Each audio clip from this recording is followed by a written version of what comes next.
cables at wherever sites these are found.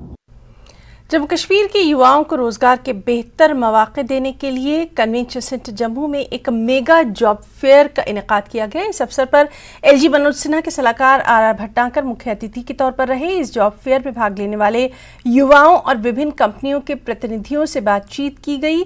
Media कर्मियों से बात करते हुए आर भट्टांकर ने कहा कि सरकार की प्राथमिकता नियोजित युवाओं को नौकरी देना, उन्हें सरकार की विभिन्न योजनाओं के बारे में जागरूक करना है ताकि जो युवा अपना स्टार्टअप शुरू करना चाहते हैं वो सरकार की मदद ले सकते हैं।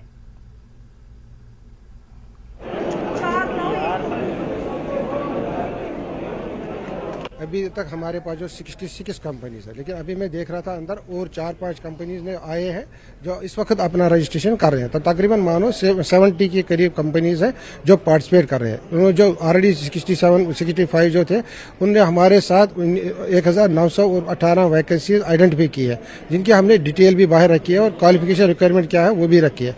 यह इसलिए है कि हम फैसिलिटेट करें बच्चे, क्योंकि फॉर एग्जाम्पल कोई IT वाला है, बच्चा है, उसको पता नहीं होता मैं किस कंपनी के पास जाऊँ, किसको क्या रिक्वायरमेंट है, तो उसके लिए भी एक अपॉर्चुनिटी मिली। इसी तरह से एक कंपनी वाला जो जॉब प्रोवाइडर है उसको भी एग्जैक्टली पता नहीं चलता मैं किस बच्चे को कहां से सिलेक्ट करूं, तो उसके लिए भी एक मौका मिला कि वो इंटरेक्ट करे और जो उसके अपनी रिक्वायरमेंट के हिसाब से सबसे बेस्ट स्टूडेंट चाहिए वो सिलेक्ट कर सकता है।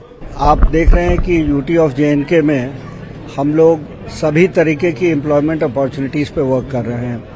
एक तो इंडस्ट्रियल डेवलपमेंट हो रहा है जिसमें आप जानते हैं कि अनप्रेसिडेंटेड जो है वो इन्वेस्टमेंट होने जा रहा है, और इसके अलावा एग्रीकल्चर सेक्टर में बहुत अच्छी ग्रोथ है। जो हमारी कोर इंडस्ट्रीज हैं, हॉर्टिकल्चर है, टूरिज्म है, इसमें सर्विसेज में सभी में काफ़ी ग्रोथ हुई है। तो हमारा ऑब्जेक्टिव ये रहा है कि एक तो हम ये एसेस करें कि JNK UT में कौन सी एम्प्लॉयमेंट अपॉर्चुनिटीज़ होंगी, कौन सी स्किल्स की ज़रूरत होगी।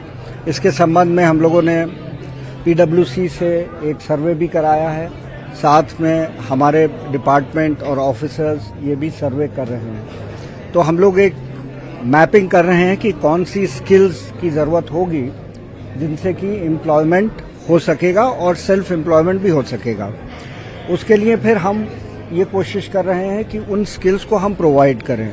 अभी आपने देखा था बैक टू विलेजेस प्रोग्राम में हम लोगों ने आइडेंटिफाई किए थे 20-20 लोगों को जिनको हम स्किल करने जा रहे हैं। साथ में सेल्फ एम्प्लॉयमेंट के लिए बहुत सारी स्कीम्स चल रही हैं जिसमें फाइनेंसिंग भी है, जिसमें स्किलिंग भी है, जिसमें हैंड होल्डिंग भी है। So we are trying to generate both self employment as well as employment with other people.